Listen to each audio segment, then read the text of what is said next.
What's good? What's good, everybody? Welcome back to another episode of The Urban Platform Speaks. Make sure to like and subscribe as you come into the channel and check out the content.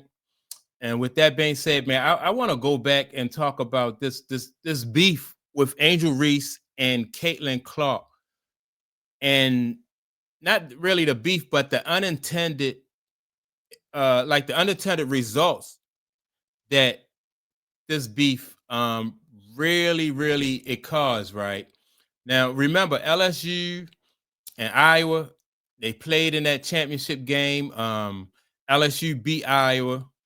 Caitlin Clark versus Angel Reese. And Angel Reese, I think she did like the hand thing in the face or something like that. And that caused a big stir, right? That pitted Caitlin Clark fan base against Angel Reese fan base. And that was good for it was good for attention for the WNBA. It was good, college, it was like a rivalry, it was a lot of intensity there. So now, but I don't think that nobody could have imagined that you would get to a point where now the WNBA is in a position where they have to pay these young ladies more money. And I think what's going to happen is the WNBA, not only is it going to expand here in the United States locally, but I think because of these other leagues, this is an opportunity for these other leagues to get into to expand, like to make the WNBA more of an international women's basketball league, right? So, like I said, now how did this beef right here between Angel Reese fan base, not necessarily Angel Reese and Caitlin Clark, but between their two fan bases, expose the WNBA? What it did was, one, it brought attention to the fact that there is definitely a market for WNBA for women's basketball, right?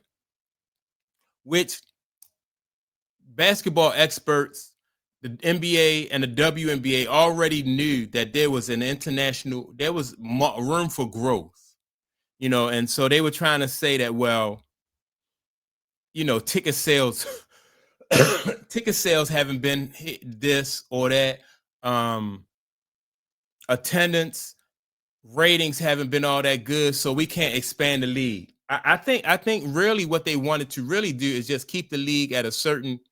They want to continue to subsidize the league and keep it at a certain point and just leave it at that.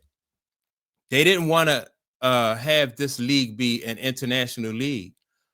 But when all these people just all this attention coming from that initial beef, and then what happened to Caitlin Clark throughout the season, where players are going at her, and then that's just bringing a lot of attention to the league. Also, the way that Caitlin Clark played, the way that Angel Reese played, that just brought so much attention to the league, not just here in the United States, but because of modern technology, this stuff is streaming all over the world. And so they couldn't deny, the WNBA, the NBA could not deny that, that there is definitely a market, which I always thought that there has always been a market for them, but this right here exposed them. Now, other business entities are feeling like, okay, this is the perfect time for us to step in and start our own league. If the WNBA don't want to expand, that's on them. That's, we'll start it like this European what is it called, Pro Am League or something like that, like the league that they want to start over there. Now you have some people from over here who already are really getting in on that league over there. So, like, they're putting the WNBA in a position where they have to step up. And it's not, and like I said, it's not even a bad investment. It's not like the WNBA is taking a gamble stepping up, right? The money and the opportunity is there. It has always been there. The WNBA could have expanded the WNBA to an international game back in the 80s when they did it for the men's sport. But this feud right here between Angel Reese and Caitlin Clark fan base, that just just let people who had money and seen this opportunity, like, wow, this is the perfect opportunity. Let us build on this. Then it's just a perfect storm. Then you have to think contract negotiations. You got this collective bargaining agreement um, for the WNBA, and the WNBA players are saying, pay us what you owe us. They offered them. They made the first initial offer that they made to the WNBA players. They were like, "That's an insult." And people looking at them like, looking at these WNBA players, like, you must be crazy. Just take what these people gonna give you. But little did they know. Well, little did people know that the market was bigger than what the WNBA wanted people to know it was. Like, there's an opportunity, like I said, for this market to be an international market, and that's what's really going to happen. So the WNBA and the NBA are trying to make it look like they're giving these women, they're offering these women money out of the kindness of their heart, but really they don't have any choice. If they don't offer these women money out of the kindness of their heart, then Caitlin Clark can go.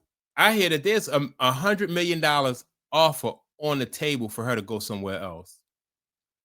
Like, she, like, or around $100 million. So if she could make $100 million outside of this country, that's worth it, because you got to think she made $70,000 her first year in the WNBA, and that's a lot more zeros than what she was getting at first.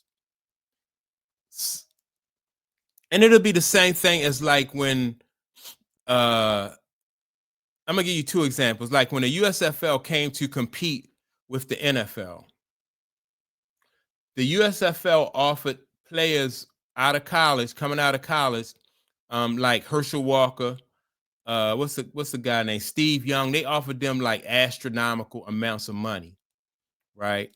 And they took it and they went to USFL and they signed those contracts. The NFL couldn't allow them to take their talent, purge their talent for too long. Fortunately for the NFL, like things, the USFL didn't really get the kind of, they didn't get it didn't grow the way they needed to sustain them, right? They didn't have the deep pockets that would hold them off, where they'd be able to weather those bad years, and so they had to fold. But when you look at the NBA and the ABA, American Basketball Association, when you look at the ABA, they had Dr. J. They had who did they have over there? They had George Gervin over there in the ABA. The NBA took on some of those teams from the ABA and expanded. The reason why the NBA was able to take on some of those teams, because there was still room for growth. I think at one point in time, like the NBA probably had like 16 teams or something like that, so, and that's about where the WNBA is now. Like WNBA right now, I think they got like they had 13 teams. And I think they got like 3 or 4 more teams coming. So that's going to carry them up to like around about 17 teams.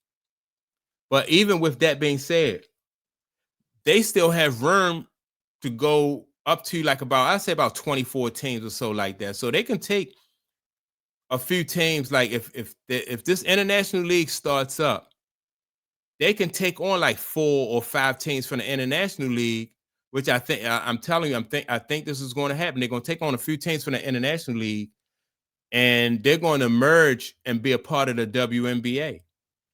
And they're going to make money, because now you're on a worldwide stage, and these women, the WNBA players, really, really going to get paid in these next few years. I'm not sure what this contract is going to be for the WNBA players, but once they start playing these games on an international level, they really going to get paid.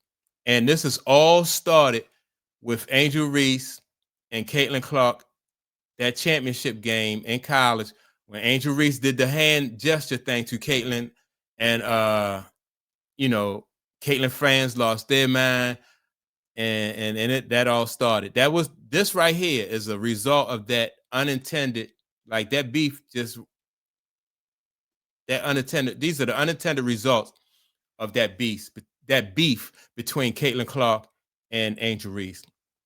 So that's my take on it. Y'all make sure to like and subscribe to the channel. Also, don't forget to leave a comment, and I'll see you all in the next video. Peace.